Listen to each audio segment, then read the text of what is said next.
Hey everybody, welcome to Two Sean's One Car Garage.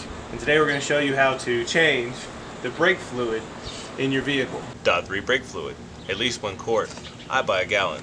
Brake cleaner, quarter hose, and a collection tube or catcher pan. Wrenches, big and small. Small is easier. 10 millimeters, the size you're going to need. A funnel. First things first, pop the hood. Hood pops up. There's a little lever here. Push the lever over. It lifts right up. Here's your tank reservoir lid. Wipe the top of the lid so you can see it better. It says use only .3 brake fluid. This is your brake reservoir. What you want to do is make sure that this stays full the entire time you do it. So every time you do each tire to drain the fluid in the lines, you want to make sure this is full in between each one. That's how you poke the funnel in.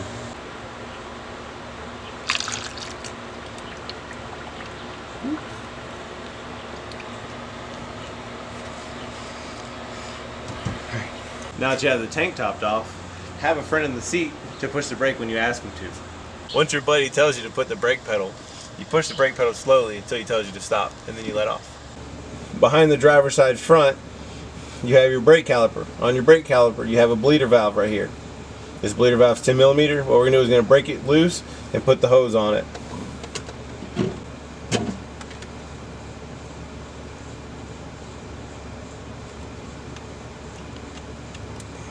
You can put the hose in a bottle, or you can put it and just hang it inside there. Now that you have the hose on, you got your 10 millimeter on, you can tell the person to push, and whenever he pushes, you open it and let it run out and watch it for a little bit, and then go back up, fill it up, and then fill the tank up and do it again until you see clear fluid coming out. All right, push, release, push, release, push, release. Push, release, push, release, push, release, push, release. Top off the reservoir. You'll start to see the new lipids and the old lipids mixing. You'll see it churning. And you'll also see that the hose is really clear. Then you know at that point you've bled the whole thing out. Pop the hose off. Alright, spray it with a little brake cleaner. Go run it. If it looks oily and nasty, then it's leaking. So you bleed the first one until it's clear. Make sure you keep the reservoir filling up until it's clear, and then after that you can just go do the rest of them the same way you did the first one.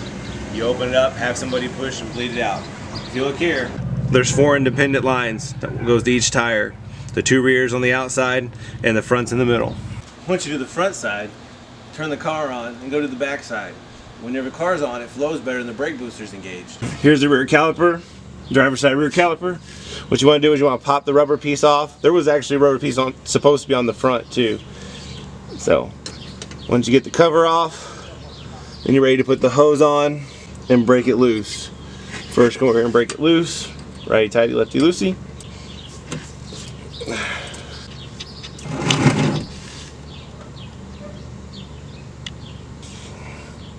Alright, have your person push it up until you see clear fluid. Alright, start pumping it slowly. Alright, it's coming out clear. Pop the hose off, spray with brake cleaner. Before you drive it, make sure you pump the brakes a little bit.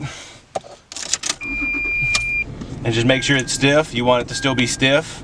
If it's not stiff, then you're leaking fluid somewhere.